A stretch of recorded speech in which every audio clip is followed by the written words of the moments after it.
Bonjour à tous et bienvenue dans cette nouvelle vidéo. Bon, je vous cache pas, j'ai déjà fait une intro, mais j'avais oublié d'enregistrer le son, donc on les recommence. On est ici dans cette deuxième partie de vidéo avec toujours en compagnie du Flux S Smart de chez Tacx. On va dans cette vidéo se rendre sur Zwift, donc j'ai déjà pédalé 2 km, quand je vous dis que j'ai loupé mon intro.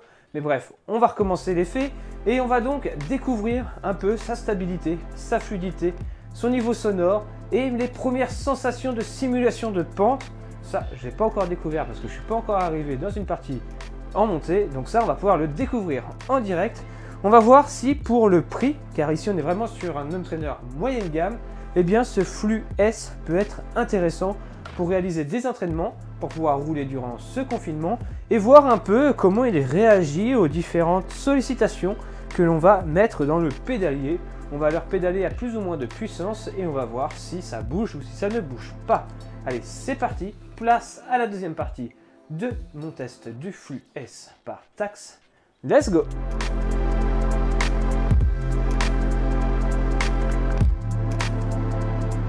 Bah ouais, quand on filme avec 3 caméras comme ici, plus le micro à démarrer d'un autre côté, bah il arrive qu'on se plante. Donc allez, c'est parti. Bon, c'est pas grave, j'ai juste perdu 4 minutes de vidéo, ça se refait. Donc on va se répéter, forcément.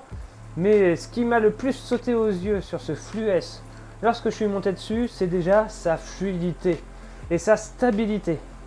Ça ne bouge pas du tout, le home trainer est vraiment très stable. Ces deux grands pieds là qui partent sur les deux côtés fait que ce home trainer ne bouge pas d'un poil.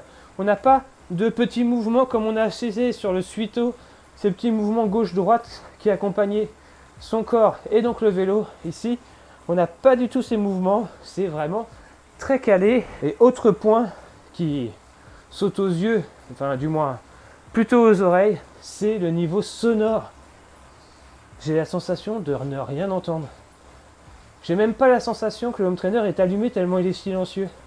Alors on nous disait qu'on avait ici un home trainer le plus silencieux du marché.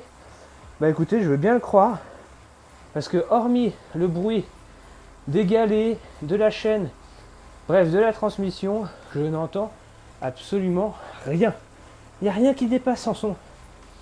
Il me faudrait un décibelmètre pour pouvoir vraiment mesurer le niveau sonore et pouvoir les comparer, mais je vous assure que là, on est vraiment sur un home trainer très silencieux.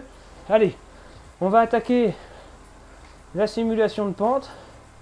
On est ici sur du 4-5% et ça se durcit. Ça y est, ça se durcit. 7, 8, 9.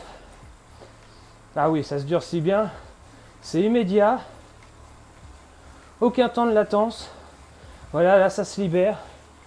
Ça marche vraiment bien. Bon, on va monter. C'est qui s'est frappé là? On va donc monter cette fameuse bosse du parcours de Innsbruck. Et on va voir que en termes de simulation, ce Tacx répond plutôt bien.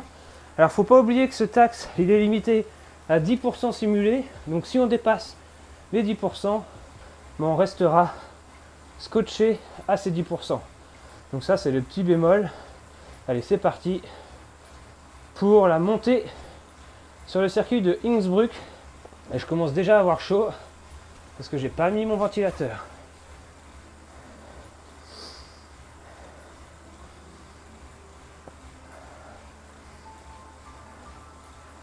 C'est un bel objet ce Tacx.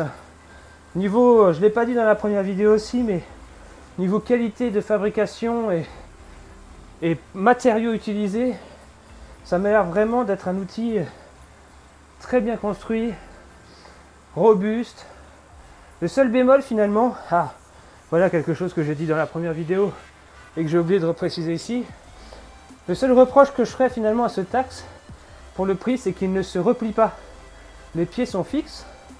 Alors si demain vous voulez le transporter, ça prend un peu de place. Et si vous voulez le ranger dans le coin à côté du canapé, pareil, ça prend un peu de place. Bon bah voilà. Là on est sur des pentes à 7%. Je peux vous dire que je le sens. Moi qui disais tout à l'heure que la route était trop plate, voilà, on va pouvoir commencer à descendre les dents. Et je commence déjà à transpirer. Merci la serviette. Bon, comme d'habitude dans les vidéos home trainer, je vais au fur et à mesure des kilomètres me décomposer physiquement. Mais ne vous inquiétez pas, tout est sous contrôle.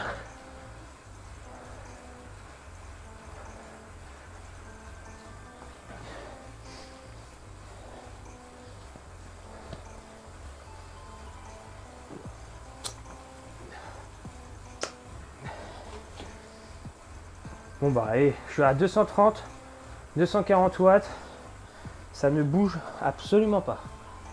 Niveau sonore, toujours autant acceptable. Et là on est sur du 8%, 9%. Donc c'est quasiment le maximum que ce home trainer peut simuler. Je peux vous dire que ça suffit déjà amplement. Allez, montez pendant 10 km des bosses à 10% comme ça. Je peux vous dire que vous allez vous faire les jambes. Vache. Et ça bouchonne sur les routes de Zwift. Hein. Ça bouchonne, il y a du monde de partout. Donc sur la caméra arrière, on peut se rendre compte que ça ne bouge pas beaucoup. Et si j'extrais le son de cette caméra, on peut se rendre compte que ça fait vraiment très peu de bruit.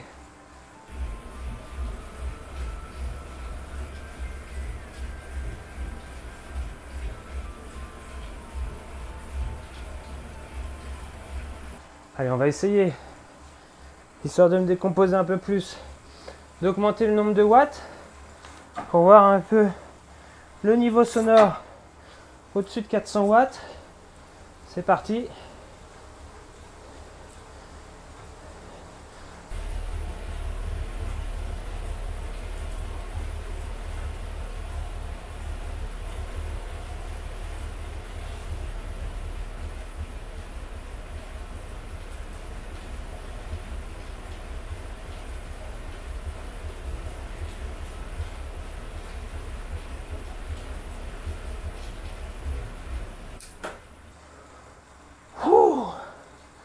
Écoutez,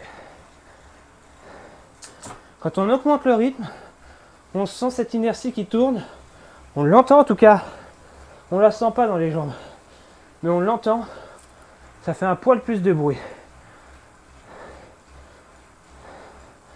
Mais ça bouge toujours pas. On est calé. Voilà à quoi peut servir une serviette aussi, quand on n'a pas de ventilo.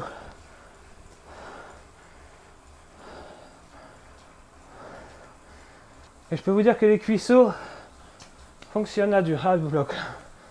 C'est pas du chichi. J'ai vraiment une sensation de fluidité assez impressionnante. Je trouve que ça marche vraiment bien à ce niveau-là. Vous voyez, j'ai pas de pédalage assuré, vraiment pas. Je tire, je pousse, je tire, je pousse. Et c'est ultra fluide. Très très fluide. Il y a juste la résistance qui m'empêche d'aller plus vite. En même temps, 9%.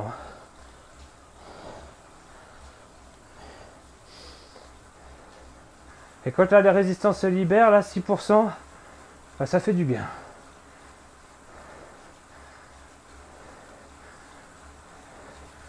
Et hop, là, on repasse en 6%, et direct dans le pédalier. Vraiment, c'est instantané. Il n'y a aucune latence. Ça marque 8. Ça devient progressivement 8. Mais vraiment rapidement. Il n'y a vraiment pas de temps mort ou d'approximation. Ça marche bien. Bon, on va pas finir cette montée ensemble. On va s'arrêter là. Au moins, vous aurez eu mes premières impressions à confirmer après des dizaines et des dizaines de kilomètres. Et franchement, déjà, ce que je peux vous dire, c'est qu'au niveau du plug and play, au niveau de la fluidité, du silence et de la capacité à restituer une pente jusqu'à 10%, cela marche du tonnerre. Et ce qui est le plus impressionnant, bah, c'est le bruit. Le bruit qui est vraiment minime et qui va vous permettre alors, si vous avez une pièce un peu isolée, de pouvoir rouler sans trop déranger. Donc avec un bon tapis de sol et une pièce isolée, franchement, vous allez vraiment être pas mal du tout. Allez, nous on se dit à très vite. Moi je continue ma session. On va pas s'arrêter là. Ça ferait beaucoup trop peu pour aujourd'hui. Et on se dit à la prochaine. Dans la prochaine vidéo, j'essaierai de comparer le Elite Suito et ce Flux S. Si vous hésitez encore à acheter l'un des deux, car vraiment ils sont dans le même créneau, ils ont les mêmes prix, ils ont quelques caractéristiques en commun, mais beaucoup aussi de divergences. Donc on pourra examiner tout ça et dire lequel a un meilleur rapport qualité-prix. Et comme ça, vous pourrez faire votre propre choix. Allez, je continue ma session, je continue à dégouliner. On se dit à très vite. Portez-vous bien. Comme toujours, occupez-vous bien en cette période. Ciao tout le monde!